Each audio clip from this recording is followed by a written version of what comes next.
ఆహా ఏం రుచులకు స్వాగతం. ఈరోజు నేను చూపించబోయే రెసిపీ చికెన్ కాకోరీ కబాబ్స్. ఇది చాలా పాత రెసిపీ, అంటే మన నవాబ్స్ కాలంలో చేసుకునే వాళ్ళంట. ఇది చాలా టేస్టీగా ఉంటుంది, నోట్లో వేస్తే కరిగిపోయేలా ఉంటాయి. సో డెఫినెట్లీ ఆ రెసిపీ ఏంటో మనం చూసి అందరం ట్రై చేసి ఎంజాయ్ చేయాలి. సో రెసిపీ ప్రొసీజర్ స్టార్ట్ చేద్దామా. ముందుగా ఒక ప్యాన్ పెట్టుకొని, ప్యాన్ కొంచెం వేడైన తర్వాత 1 టేబుల్ స్పూన్ ఆయిల్ వేసుకోవాలి. ఆయిల్ కొంచెం హీట్ అయిన తర్వాత 1 కప్పు ఆనియన్స్ ఇలా సన్నగా తరిగి వీటిని గోల్డెన్ బ్రౌన్ వచ్చే వరకు బాగా ఫ్రై చేసుకోవాలి.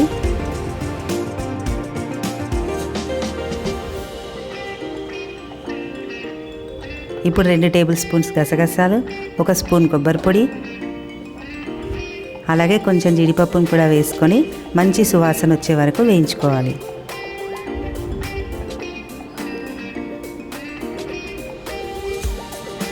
ఇప్పుడు వీటంతటిని ఒక మిక్సీ జార్లోకి తీసుకొని మెత్తని పేస్ట్లా చేసుకోవాలి.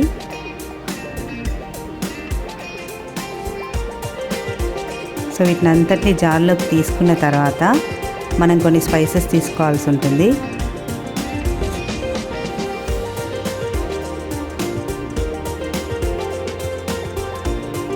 ఒక స్పూన్ షాజీరా, కొంచెం దాల్చిని, జాపత్రి, అలాగే 6 to 7 ఇలాచీలు, 4 లవంగాలు, ఒక పెద్ద ఇలాచీ, అలాగే కొంచెం కబాబ్ చినీని తీసుకోవాలి. ఇది మాత్రం ఆప్షనల్, వేస్తే మాత్రం టేస్ట్ చాలా బాగుంటుంది. ఇవన్నీ సూపర్ మార్కెట్స్లో అవైలబుల్గా ఉంటుంది. ఇప్పుడు దీన్ని మెత్తని పేస్ట్లా ఇలా చేసుకోవాలి. దీన్ని ఒక బౌల్లోకి తీసుకొని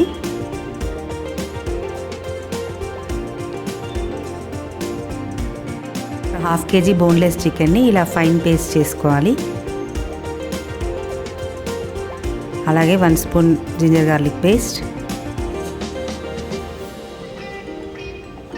ఇక్కడ కొంచెం నట్మెగ్ని కూడా గ్రేట్ చేసుకోవాలి. ఇది కూడా ఆప్షనల్, వేస్తే మాత్రం బాగుంటుంది.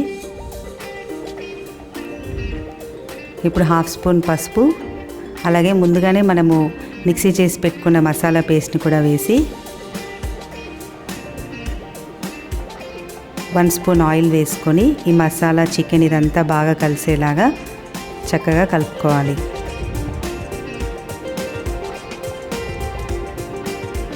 అలాగే ½ లెమన్ జ్యూస్ కూడా వేసుకోవాలి. తర్వాత రుచికి సరిపడా ఉప్పు, కారం వేసుకోవాలి. ఇక్కడ నేను ఉప్పు కారంకి మెజర్మెంట్స్ చెప్పట్లేదు, ఇది మన టేస్ట్కి తగ్గట్టు వేసేసుకోవచ్చు. దీన్ని 2 అవర్స్ వరకు పక్కకు పెట్టేసేయాలి. 2 అవర్స్ తర్వాత చూడండి, చికెన్కి మసాలా అంతా బాగా పట్టేస్తుంది. ఇప్పుడు ఇలా చిన్న బౌల్ పెట్టుకొని ఒక బొగ్గుని హీట్ చేసి బౌల్లో వేసి బొగ్గు పైన కొంచెం ఆయిల్ వేసేసి వెంటనే మూత పెట్టేసేయాలి.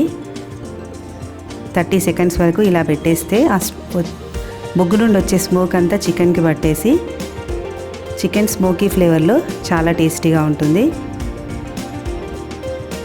సో ఇప్పుడు ఒకసారి దీన్ని అంతా బాగా కలుపుకోవాలి.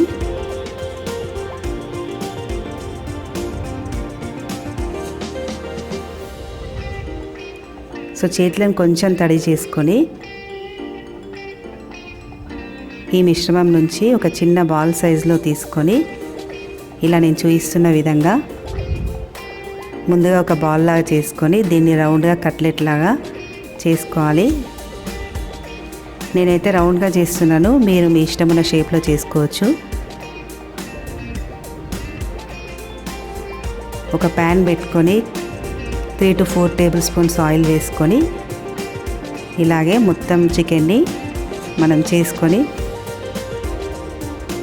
కాసేపు మూత పెట్టి ఫ్రై చేసుకోవాలి. గుర్తుంచుకోండి, స్టవ్ ఫ్లేమ్ మీడియం ఆర్ సిమ్లో ఉండాలి. ఇప్పుడు రెండో సైడ్ టర్న్ చేసుకొని వీటిని బాగా ఫ్రై చేసుకోవాలి.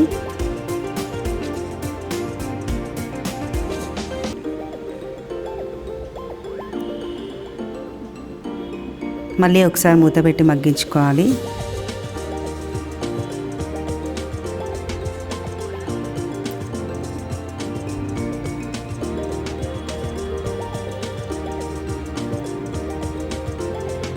చూడండి, ఇప్పుడు మన కబాబ్స్ రెండు సైడ్లా బాగా ఫ్రై అయిపోయినాయి.